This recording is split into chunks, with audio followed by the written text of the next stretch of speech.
I realized it's been like months since I've actually done a numbers video with you guys, so I'm going to calculate my net worth now that I'm out of debt, see if I'm meeting my goals that I had set forth for myself at the beginning of the year, and just check in generally with the rest of my life goals that I set at the beginning of 2021. Oh my god, I should not be doing this.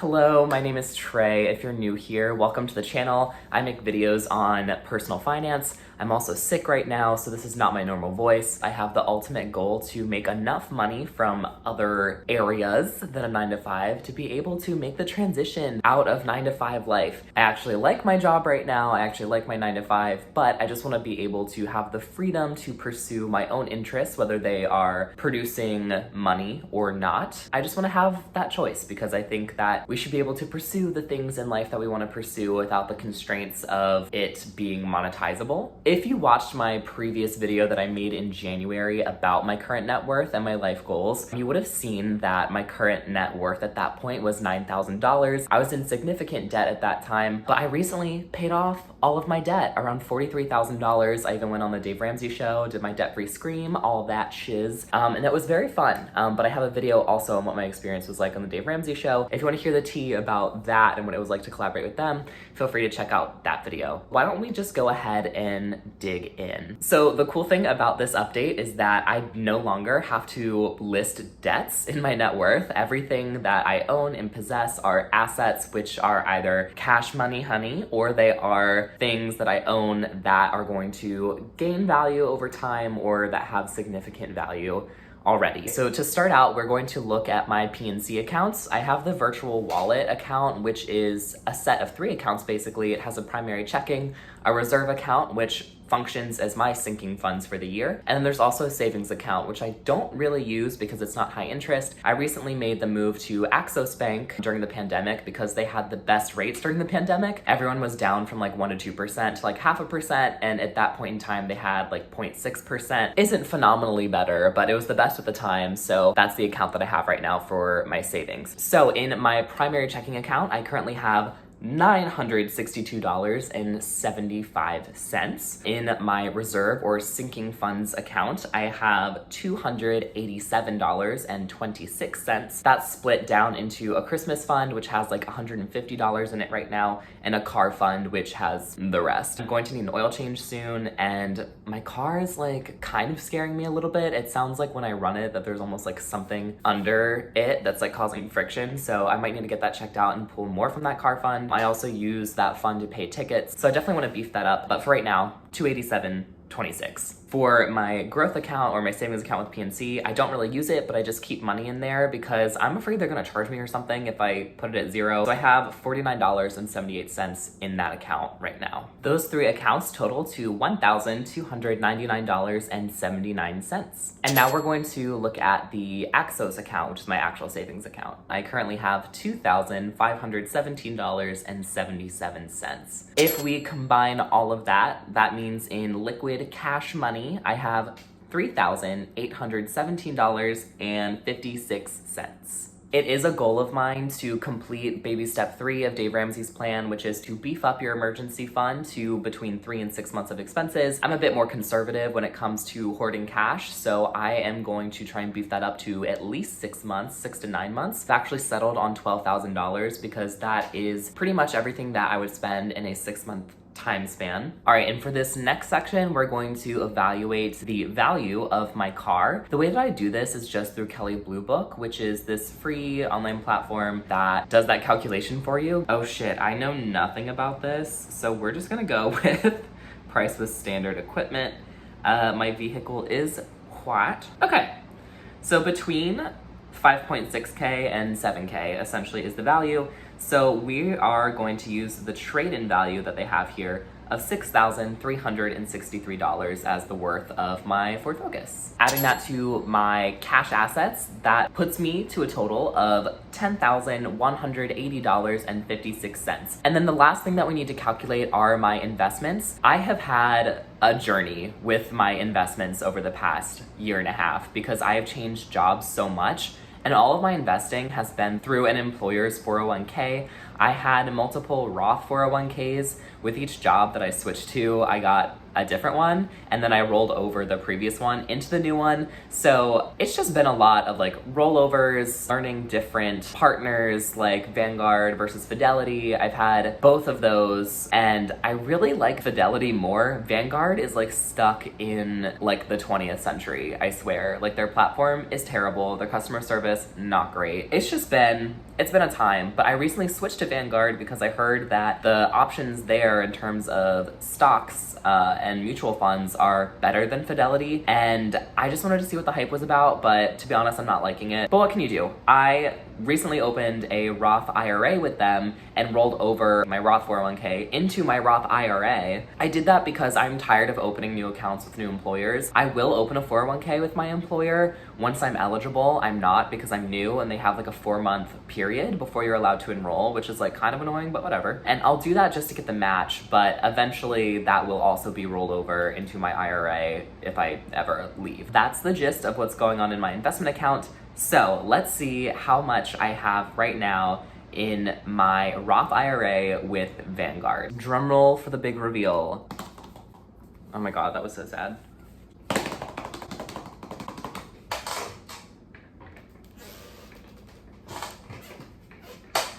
Okay, my current balance is $10,371.62, which means that my total net worth is currently $20,552.18. So let's break this number down a little bit. In January, my net worth from that video was $9,350, which means that I have increased my net worth by $11,202.18. That's awesome. If we wanna break that down on a monthly basis, that is almost exactly a $1,600 increase per month, which really tracks because I was paying $1,500 towards my debt every single month, and occasionally I would put a little more towards that if I had more to give in that certain month. And obviously paying down that debt, while it wasn't increasing my money, it was still increasing my net worth because I was getting rid of the money that I owed. It would actually be a little bit more because I got out of debt in May. At the same time that I was paying off debt, I was also throwing a lot of money towards my sinking funds because I knew that I was going to spend a lot of money these past few months. I moved, which cost over $2,000 because I didn't have any furniture, kitchen stuff. That cost a little over $2,000 plus the move-in fees. And then I also went on a road trip that I talked about in my last video. That cost a little over $1,000, and I had budgeted $1,000 for it, so it's fine. I only went over budget by like $50. And then I also saved $1,000 for this game that I built, which sounds weird. I'm gonna make a whole video on that too. Basically, there's this game show that ran on the Sci-Fi Channel for like only 6 episodes, and I was obsessed with it, and I decided to create my own in real life version of it, and I actually had a cash prize of $1,000 up for grabs for the players, and that was so fun. This made me so happy. It gave me a passion project to work on during my kind of 9-to-5 slumber. So it was money well spent in my opinion. So if you take the $2,000 plus the other $2,000 from moving, that's $4,000 in addition to $1,500 that I was throwing at debt every single month. That's really impressive. And though I spent all of that $4,000, yes, my net worth could be at, I guess, $24,000, but like I had so much fun during those times. And I'm slowly coming to a reckoning with spending money where it provides me the most value. And I truly believe that those instances, obviously a vacation, a passion project, are well worth the missing out in just overall net gains. For this last part of the video, we're going to look in my goals journal. I also made a video on life and money goals of 2021, so I'm just gonna revisit it and see if I'm on track, and I think it would be a fun thing to just include. So the first goal that I put in here was getting my own apartment. I obviously did that. I'm in my own apartment now in Baltimore. I moved just last month, July, or no, June. I guess it was end of June, but whatever, same thing. I pay for all my bills. I'm not depending on anyone, and that is a big deal to me. I'm very proud of that, and at the same time, I get to do that and also still make good progress towards my finances. So that goal is a big fat check mark. The next goal that I have in here was get to analyst level 3, and that was talking about my previous job, the sales job that I had, where I created that video where I was like, do I hate my job? And I was saying that I didn't, but it was literally just out of fear that someone from my work would find the video, which, like,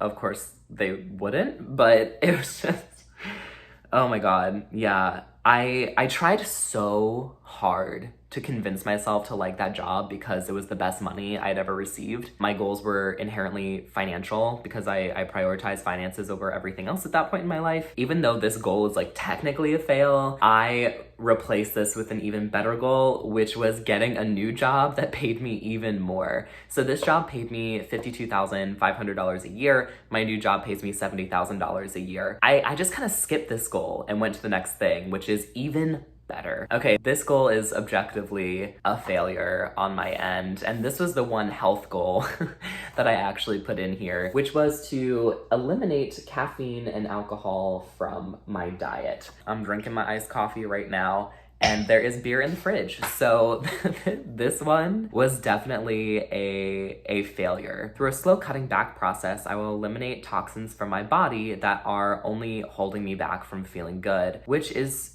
true. And I started with mini goals of limiting to 1 cup of coffee a day, then not buying alcohol for a month, like only socially drinking when it was offered to me. Then I was gonna switch fully from coffee to tea because it has less caffeine, and then progress to capping my alcohol intake to 2 drinks per night whenever I was drinking. Basically, I had a really well thought out process for this, but I just didn't follow through with it. Definitely something I wanna get back into. This goal was to create my own lifestyle brand and YouTube channel. And another really cool thing about this journal is that they also have like these pages where you can draw everything out. So that's me, that's my phone, which is what I'm filming on right now. And I broke this out into a couple different sections, and I wanted to complete this goal by August 1st. It is obviously August now. I think it's like the 7th. I did this in January because I couldn't wait. So obviously got a huge head start on this goal, but let me tell you about exactly my mini goals for this too. I wanted to get equipment, which is editing software. I'm totally fine in iMovie because it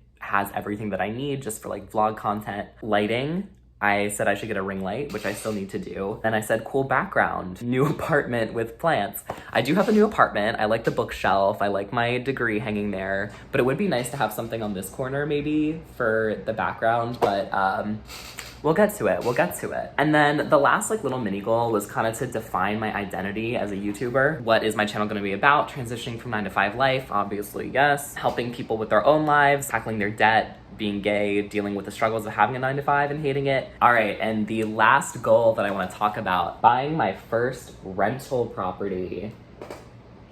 I like can't see anything, so I have to be like, yeah, this goal is outlined into a couple different mini goals, and we'll go over them again. My first one was just starting my debt-free journey when I had almost $43,000 in debt. Started that in like February of like 2019. Became debt-free in June of 2021, which is kind of crazy because like I put these dates to guess when it would happen, and they've all been accurate so far. June 2021 is exactly when I became debt-free. Or no, I did it in May. I lied. Well, you know what? That's awesome. I beat my own hypothesis, so that's great. My emergency fund is projected to be completed April of 2022, what I wrote down, and I think that that's still accurate because I'm a third of the way done now, and if I'm doing $1,500 every single month, that'll be 5 months from now: September, October, November, December, January. Oh, okay, so it's actually gonna be faster. It's gonna be probably right at the beginning of the new year. See how Christmas and stuff affects that, but beginning of 2022, I should be like quote unquote financially stable. I will be good for an emergency, a big emergency. So very, very excited for that moment where I can be like, I am financially stable. Love that. My next goal was to open an IRA, which I have already done, so we're just gonna skip that one. Then the next goal is to begin a rental fund. So that will start probably February of 2022. We're going to begin that rental fund pretty much as soon as I'm done with the emergency fund. It's gonna be the next biggest thing that I work towards, getting my duplex. Not sure where or what market, so need to think about that. But either way, I'm gonna need to save for it. Gonna be doing that around February of 2022. Finish my rental fund, which is gonna be anywhere between 50 to 30K for a down deposit and renovations by May-ish or summer of 2023. And hopefully I will buy that summer of 2023 into the fall, get a renter, and actually start either making money from my home or just not really have a mortgage and have an entire house where I get to live and no longer have to deal with apartment life. So really, really exciting stuff coming into my future. It was really cool to see how my goals have progressed besides the alcohol and caffeine one. Really cool to see that I'm still on track and possibly a month or two ahead of what I had projected for those goals. I'm very happy with that. All right, that is all I have for you guys today. Thank you so much for watching this net worth and life update video. Please leave a comment, like this video, subscribe if that is interesting to you. And I'm gonna go now. I'll see you next time. Okay, bye.